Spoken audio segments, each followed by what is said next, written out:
سرخط خبرهای مهم. وکیل توجیک پیشنهاد کرد که دسترسی نورسانی تا 14 ساله به شبکه‌های اجتماعی منع شود.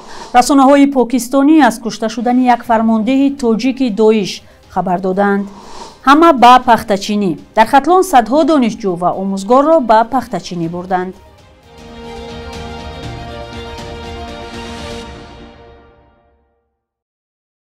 سلام بینندگان عزیز، برنامه نوید بامدادی است با خبرهای تازه از تاجیکستان و جهان. امروز 29 سپتامبر سال 2025.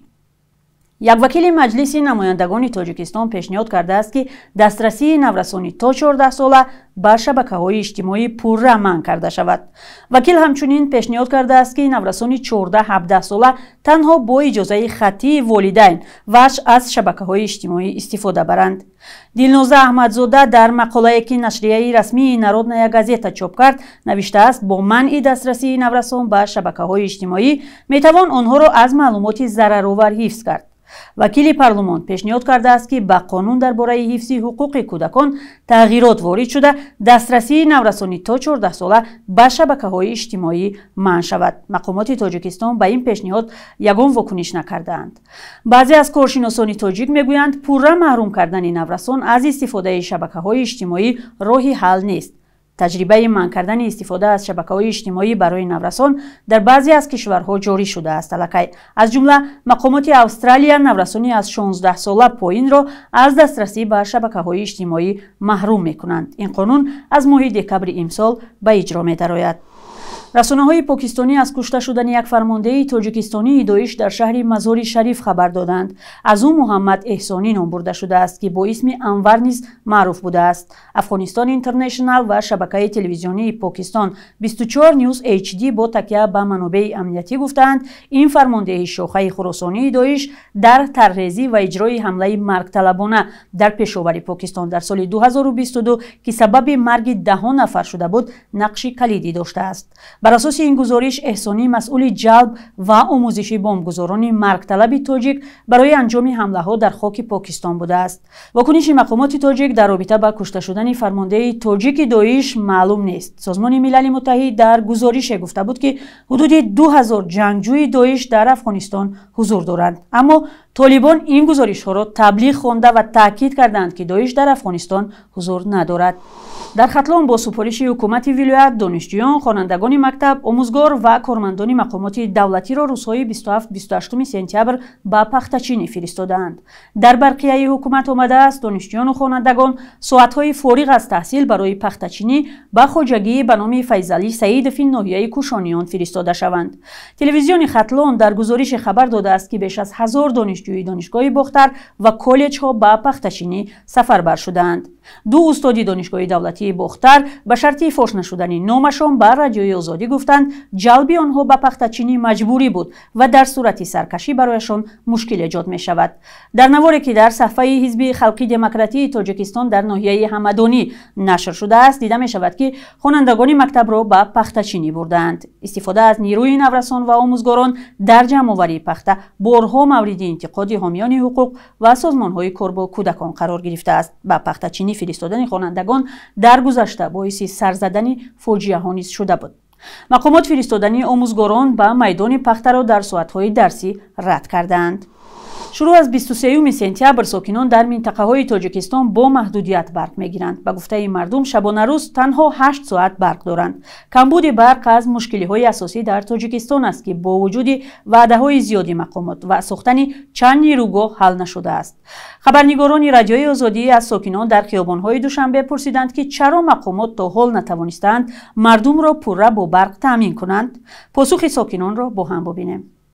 دوی واسطه به شرایطی اما که جمع شوی آب آخه آب که جمع شود ممکن است که دوای شود نمیز از بین رود. اگر آب جمع شود چه میشه؟ اگه این طبیعت است. اگر طبیعت که نه باره اگر نه تیرمای بارون نیست ممکن است کمبودی آب میشه کو وقتی کمبودی آب شد البته لیمیت میشه.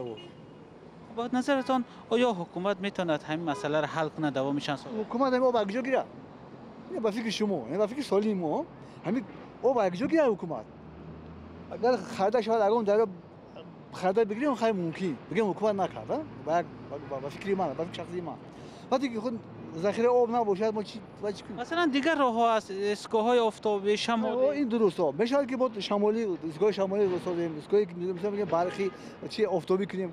خیلی کارم نکن. چند ساعت برق میتین؟ گپاراتش نمیدونم. چند ساعت سویت دارین؟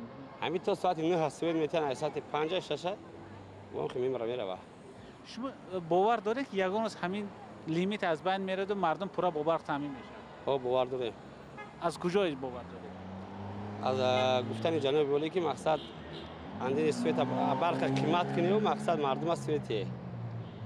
ما باوری داریم. انا میدونم برای چی باور دارید؟ برای کی حکومت کار کرده است.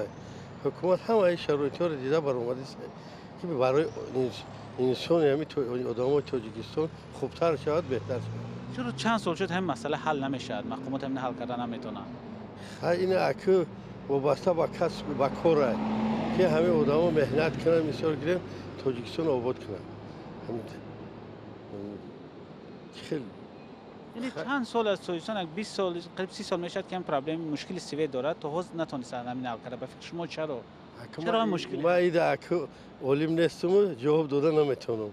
برای کاری اکو برق چی با آدمای پس برای چی باور دارید که همین مشکل از بین میره؟ ان شاء الله باوری دارم میره. یگان روز خواهی نخواهی باید همه کمبودی بود شود.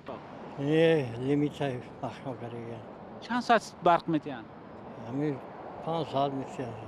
8 ساعت 5 میتین. نو میکشن.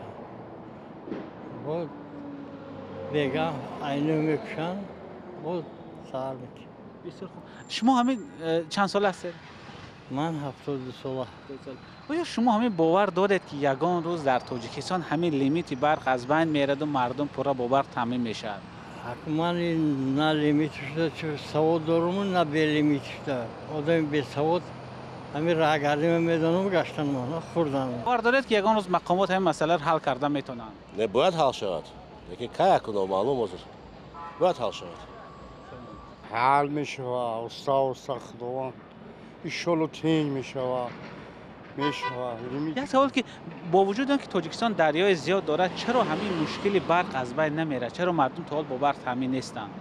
خیلی که بهار آب کم میشه بعد بود ناز میشه ایشالله. امید است. بغیر از امید باوری هست. گیس ها ساخته ایستاده هستند. میشود باوری هست. اما اینقدر سال چند گیس ساختن مسئله حل نشد؟ خیلی نمیدانم. بینندگان عزیز، اگر شما هم در این باره نظری دارید لطفاً در زیر این برنامه نویسید.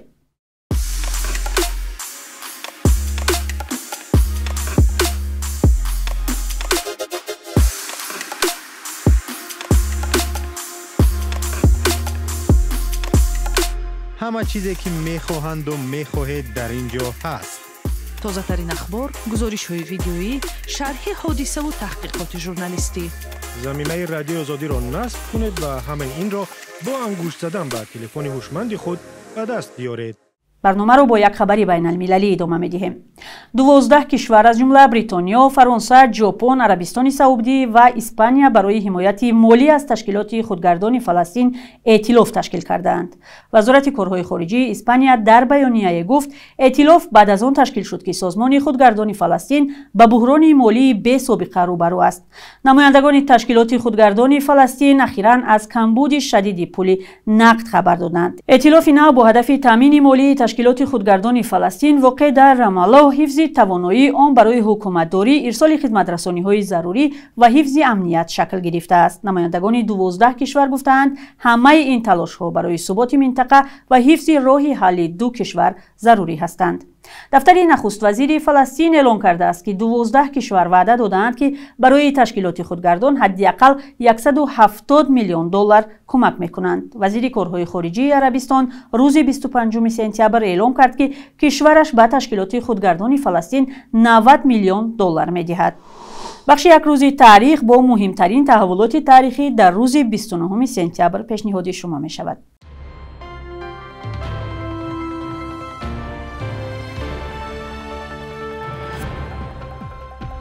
29 سپتامبر سال 1926 در حدود جمهوری مختار تاجیکستان ناحیه نو تأسیس شد که از سال 2003 به نام قهرمان خلق تاجیک سپیتامن نام گرفته است. این ناحیه در ولایت سوغ جایگیر بوده بیش از 140,000 ساکن دارد. سپیتامن یک ناحیه کشاورزی است و این زمان در آن چند کارخانه صنعتی فعالیت می‌کند. 29 سپتامبر سال 2015 دادگاه عالی تاجیکستان حزب نهضت اسلامی یگانه حزب دینی در منطقه آسیای میانه را سازمان تروریستی اعلام نمود و فعالیت آن را در قلمرو کشور منع کرد. مقامات تاجیک این حزب را به دست داشتن در آشوب سابق معاون اول وزیر دفاع تاجیکستان عبدالحلیم نظرزاده گناهکار می‌دانند، اما رهبریت این حزب همکنون فعالیتش در تاجیکستان ممنوع، تمامی این اتهامات را رد و این همه را بهانه بسته شدن حزب ارزیابی می‌کند. 29 سپتامبر سال 2020 در دوشنبه در سن 86 سالگی فیلسوف معروف تاجیک موسی دینارشویف درگذشت. نقش دینارشویف در تحقیق و معرفی اندیشه‌های پیشقدم فلسفی جهان اسلام در مثال ایجادیات سینا و فارابی، توسی و سعدی مهم دانسته می‌شود و از این نظر در برابر مکتب سنتی اروپایی فلسفه تفاوت دارد. دینارشویف مؤلف صدها تحقیقات علمی است. صبح امروز در بانک‌های تجارتی تاجیکستان 1000 روبل روسی به 112 سومانی برابر است. 100 دلار آمریکایی تا 940 سومانی ارزش دارد. قرب رسمی بانک ملی تاجیکستان برای 24 سپتامبر چنین تعیین شده است.